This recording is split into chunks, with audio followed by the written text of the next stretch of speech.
Bonsoir. Alors, c'est assez rare pour être signalé, mais c'est en fait un drame que vous nous jouez avec personne sans personne. C'est un sujet grave qui questionne notre rapport à la société, puisqu'il s'agit d'un fait divers, si l'on peut dire, d'une femme qui est violée à un arrêt de bus et qui a 6 personnes qui assistent à ce crime qui ne réagissent pas. Donc voilà, c'est la question du spectacle et que ça... Malheureusement, 40%, les statistiques en France, elles disent 40% des femmes subissent un viol au cours de leur vie. Et un tiers a lieu en public. Donc on connaît tous quelqu'un qui a subi un viol ou qui va subir un viol. Un proche, un parent, un ami. Donc c'était l'idée de faire ce spectacle, justement. Est-ce qu'on prie pour que ça arrive à côté, que ça tombe chez les gens qu'on ne connaît pas, ou est-ce qu'on essaye de réfléchir, d'ouvrir le débat? C'est ce qu'on a voulu faire. Bien sûr. Est-ce que c'est une écriture collective ou c'est une écriture individuelle. C'est vous qui êtes l'auteur, donc Julien Ray. Absolument. D'accord. Bon, et vous... Zoé Lemonnier, la metteuse en scène. D'accord. Sarah, bonjour. Catherine Meta qui joue Sarah, qui est violée. Bonjour. D'accord. Et qu'est-ce que vous pouvez nous dire de cette expérience de jouer un texte quand même, ou des situations, disons, aussi fortes? Oui, effectivement, c'est un personnage, je dirais, c'est pas quelqu'un, une entité désincarnée, c'est vraiment une femme en chair et en os. Voilà, c'est pas un personnage qu'on voit seulement dans un théâtre. On peut la rencontrer effectivement tous les jours. C'est votre sœur, c'est votre mère, c'est vous peut-être un jour. Et c'est un rôle, oui, très difficile.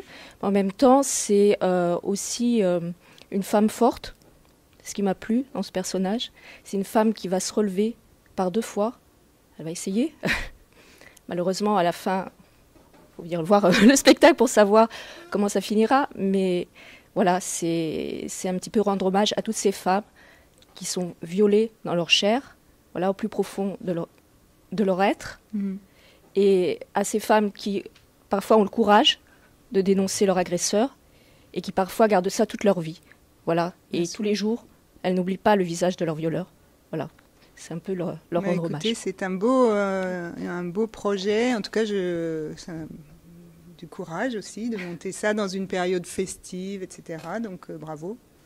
Et monsieur, vous êtes dans le spectacle comme acteur? J'ai pas tous les noms des gens, excusez-moi, je ne connais pas. Oui, donc moi j'incarne un personnage qui s'appelle Patrick.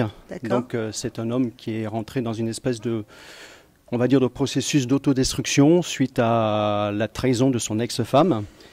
Et quelque part, en même temps, on va dire que sa plus grande lâcheté dans cette pièce, en fait, c'est de ne pas savoir pardonner à sa femme, peut-être aux autres et peut-être à lui-même. Voilà, c'est un personnage, c'est une très belle pièce en tout cas, et très forte.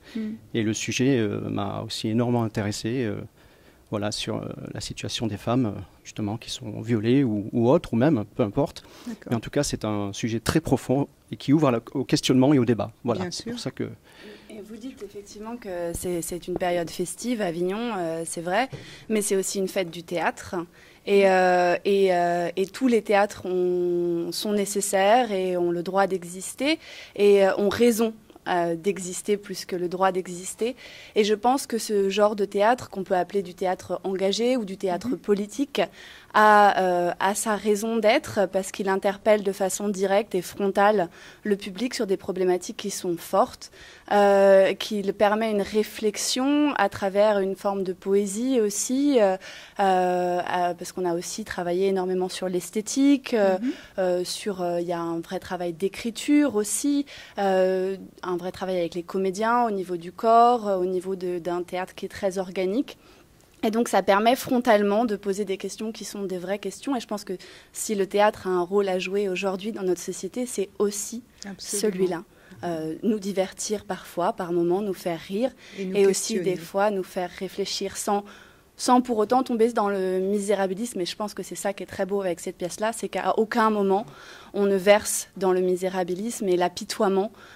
Comme l'a dit très justement Catherine, c'est une femme forte et qui vit des choses fortes et difficiles et qui interpelle fortement aussi le public. Donc c'est une vraie thématique de théâtre. Eh bien bravo, alors écoutez, on viendra le voir. Donc à 17h au Théâtre Lorette tous les jours jusqu'à la fin du festival. Très bien, je vous souhaite une très bonne saison. Merci beaucoup.